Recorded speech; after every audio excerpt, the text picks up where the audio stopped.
आज के लेक्चर में हम लोग यज्ञ संस्थान की केंद्रीय भूतता पर विचार करेंगे कि वैदिक दर्शन में यज्ञीय जो परंपरा है उसका केंद्रीय स्थान क्यों प्राप्त था।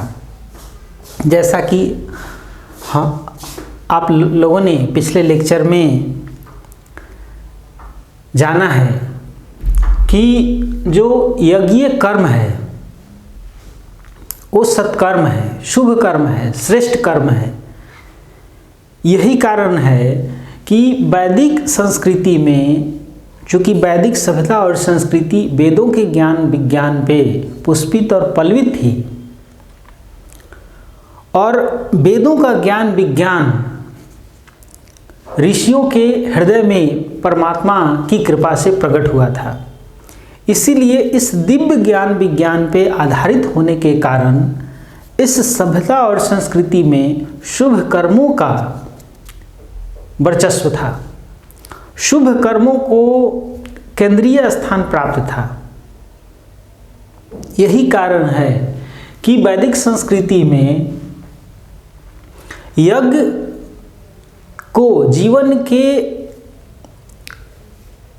हर शुभ अवसर पे संपादित किया जाता था। जन्म से मृत्यु पर्यंत हर शुभ अवसर पर संस्कारों के समान यज्ञ करने का विधान था। कुछ यज्ञीय कर्म तो ऐसे थे जो सद्गृहस्थ के लिए नित्य करने का विधान था। इन्हें गृहस्थ जीवन में सुख, शांति, आत्मकल्याण, विश्व कल्याण एवं ऋण मुक्ति के लिए आवश्यक माना जाता था और इन्हें पंच महायज्ञ कहा जाता था। तो आप यहाँ पर देख सकते हैं कि जो वैदिक संस्कृति थी वो वेदों के शाश्वत ज्ञान विज्ञान पे पुष्पित पल्लवित होने के कारण जो शुभ कर्म हैं, श्रेष्ठ कर्म हैं, जो यज्ञीय कर्म हैं, उनका वर्चस्व था। यही कारण है कि यज्ञीय जो संस्थान है उसका वैदिक संस्कृति में केंद्रीय स्थान प्राप्त था। जीवन के हर शुभ अवसर पे जन्म से मृत्यु पर्यंत जिस तरीके से संस्कारों को किया जाता था उसी तरीके से इन यज्ञों का भी संपादन आत्मकल्याण और विश्व कल्याण हेतु निरंतर किया जाता था। सद्गृहस्थ के लिए कुछ यज्ञीय कर्म ऐसे थे जिन्हें नित्य करने का विधान था और ये सद्गृहस्थ जीवन में सुख शांति के, आत्मकल्याण के, विश्व कल्याण के साधन माने जाते थे। यही कारण है कि इन यज्ञों को इस सभ्यता और संस्कृति में वैदिक दर्शन में पंच महायज्ञ कहा गया है। ये पंच महायज्ञ कौन कौन हैं? तो ब्रह्म और ऋषि यज्ञ, देव यज्ञ, पितृयज्ञ, भूत यज्ञ जिसको बलि वैश्व देव यज्ञ भी कहा जाता है और अतिथि यज्ञ। अब आप देख सकते हैं कि इस संस्कृति में यज्ञ जो है, जो शुभ कर्म है, इन्हें करने का विधान आत्मकल्याण और विश्व कल्याण को ध्यान में रखते हुए संपादित किया जाता था। हमारा अस्तित्व हमारे पूर्वजों के कारण है, देवताओं के कारण है, ऋषियों के कारण है। इसीलिए उनके प्रति सम्मान को देखते हुए, कल्याण को देखते हुए श्रद्धा भाव से इन यज्ञों का संपादन किया जाता था। ब्रह्म यज्ञ, इन्हें ईश्वर और ऋषियों के प्रति सम्मान माना जाता था और इसीलिए इन्हें करने का साधन दैनिक संध्योपासना और स्वाध्याय था। नित्य दैनिक यदि आप संध्योपासना करते हैं और स्वाध्याय करते हैं, वेदों का पाठ करते हैं, तो आप नित्य ब्रह्म यज्ञ का संपादन कर रहे हैं। इससे क्या है कि ऋषियों का जो ज्ञान है, ब्रह्म की जो चेतना है, वो आपकी चेतना में प्रवाहित होने लगेगी। इसलिए ये परम कल्याणकारी है। इसके बाद है देवयज्ञ। देवयज्ञ देवताओं के प्रति श्रद्धा और कृतज्ञता ज्ञापित करने का साधन था, और इसीलिए इस यज्ञ को संपन्न करने के लिए इसका मुख्य साधन अग्निहोत्र था, होम था।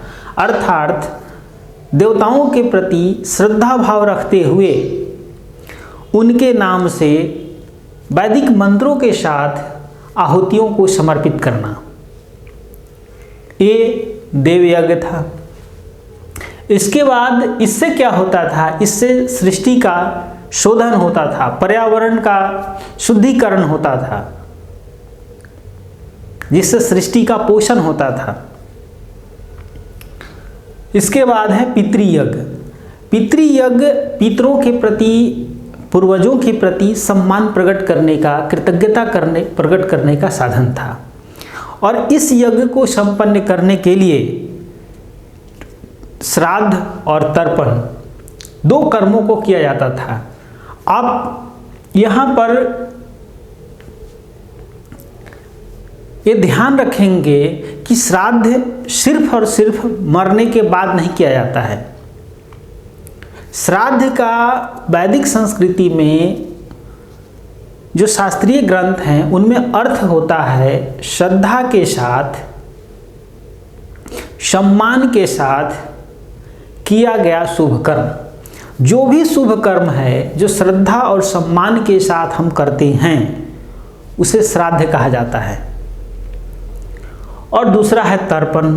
तर्पण का अर्थ होता है जो हमारे माता पिता हैं, जो गुरु हैं, जो हमारे पूर्वज हैं, उनकी तृप्ति के लिए, उनकी इच्छाओं की शांति के लिए जिस शुभ कर्म का आप संपादन करते हैं वो तर्पण है। इसीलिए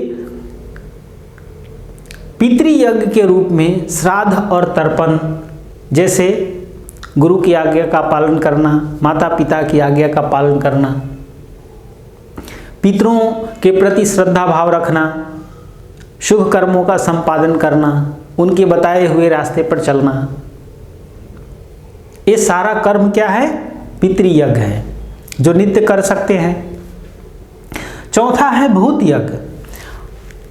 कहा गया है योग में यथा ब्रह्मांडे तथा पिंडे, यथा पिंडे तथा ब्रह्मांडे, यानी कि जो पिंड में है वही ब्रह्मांड में है, जो ब्रह्मांड में है वही पिंड में है। यानी जो हमारी जो व्यष्टिगत चेतना है वो समष्टिगत चेतना का अभिन्न अंग है। इसीलिए समस्त जड़ चेतन जो सृष्टि है उसके प्रति करुणा भाव, उसके प्रति प्रेम भाव रखते हुए प्राणी मात्र के कल्याण के लिए अन्न जल आदि को समर्पित करना ही भूत यज्ञ कहा गया है। अर्थात त्याग करना, विश्व कल्याण के लिए, प्राणी मात्र के कल्याण के लिए आप जो त्याग करते हैं वो क्या है? बलि वैश्य यज्ञ है।